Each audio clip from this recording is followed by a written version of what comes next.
So we'll start with that Philadelphia Atlanta series that we just mentioned briefly a couple minutes ago. And the Atlanta Hawks, man, have you ever seen a more mentally tough and resilient team making its first playoff run together?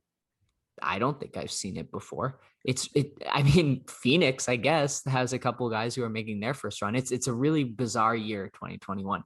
But this team down 25, down 26 as late as over halfway through the third quarter, down by 18 entering the fourth.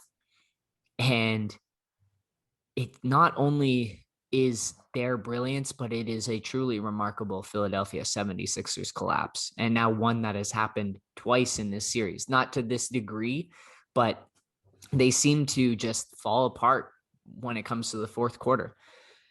And so there's so many things to talk about, but I kind of want to walk through a little bit of the sequence of events that happened in that fourth quarter and at the end of that third quarter. Actually, it starts with a late in the third quarter, about 2 minutes left in the third quarter.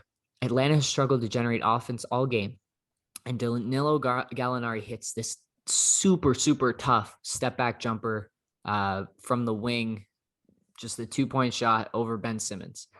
And then from there, Atlanta proceeds to hack a Ben and send him to the free throw line, where he was 2 of 10 up until that point, and made a couple of free throws, but in the end, like, it was just something get in his head. Doc actually takes him out of the game late in that third quarter, so they don't do it.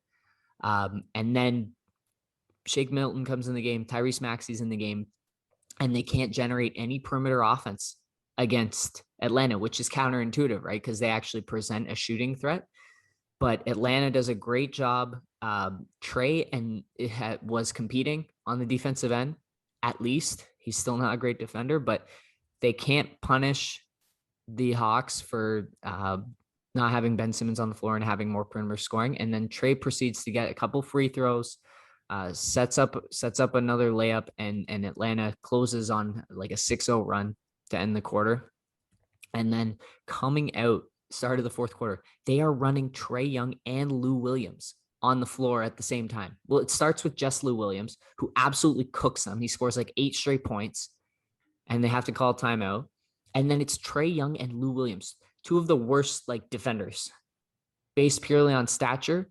And like, that's the biggest part, but just they're not great defenders. And there's 2 of them on the court. And all Philly has to attack them with really is Seth Curry, who had a great game up until the fourth quarter. Really great game. But if he's your number one guy creating perimeter offense for your team, then you worry, because Tobias Harris didn't show up. Ben Simmons just disappears. 2 for 4 from the field and 4 for 14 on free throws. I think that was the least amount of attempts on any starter. And like Howard and one other guy had less field goals attempted than him, but like third last out of 9 or so on field goals attempted. Only Seth Curry and Joel Embiid scored in the fourth quarter for the Sixers. Like, it was terrible. They are getting nothing from their bench. And Lou Williams was fantastic. And then Trae Young gets aggressive down the stretch, takes it over, gets a couple free throws, sets up a couple plays. And Philly cannot generate any offense. It's either a Embiid tough fadeaway over Capella, or it's Seth Curry maybe getting a tough shot off. Like, their offense was screeching to a halt. It was truly like just horrendous. They tried going to Tobias Harris against Herter a couple times, and Herter was doing a great job competing, trying to deny an entry pass into the post. And then when Harris got it, he was just taking fadeaway jump shots. And when he was attacking, Atlanta was swarming and really protecting the paint and making someone else beat them. And yeah, no quit from this Atlanta team. Trae Young's like remarkable what he did, because he's been having to face 2 really tough perimeter defenders, and he's still working his way, figuring out how to get his points, figure out how to get his assists, keep the whole team engaged, keep the offense rolling. And down the stretch, Trae draws a 3-point shooting foul. It was a legitimate foul, but it's one of those where you pump fake and then jump into the guy. and Thibault bites. And then on the other side, Embiid doesn't get a call his way, gets frustrated, and then finally gets fouled late in the fourth quarter with a chance to pull the game within one, and he misses both the free throws. And that seals the deal. And Atlanta steals game 5. The Philadelphia fans were absolutely shell shocked. They were trying to teach Ben Simmons how to shoot free throws mid game. It was, oh man, I cannot imagine being a Philly fan right now, or waking up this morning and all the media. I'm sure it's an absolute firestorm. Well, you can kind of imagine we're Leafs fans. It's true. It's so true. It is. Ugh, This collapse is in that ballpark, though. yeah.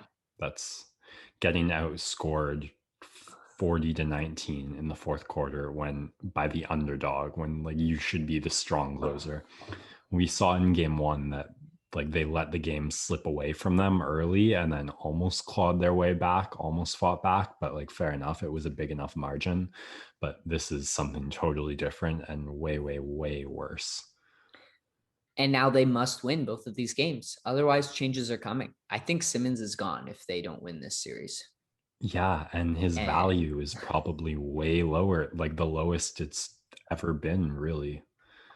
yeah, I mean, if you're still a team though, you'll take Ben Simmons because of some of the stuff he can do with shooters around him.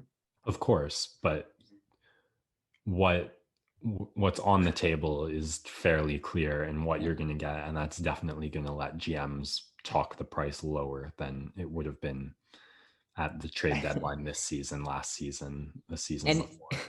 and if you're Houston, why did you not get him when you had the chance? And instead of all these picks and kind of crappy players that you got from the Nets, I didn't understand that. Imagine James Harden right now with Joel Embiid. Ugh, would have been so much better. Like still a choking aspect there, but at least James Harden can shoot like at the bare minimum. And so I think Simmons is gone. Who knows how much leash Doc Rivers get, but sneakily he has not been a top tier coach since Boston won the title in 2008. And don't look now, but that'll be 14 years ago by the time the next playoffs rolls around. So, um, yeah, definitely some introspection there if you're Daryl Morey, seeing if this is the guy you want to continue to roll with. Something about second rounds for him, eh?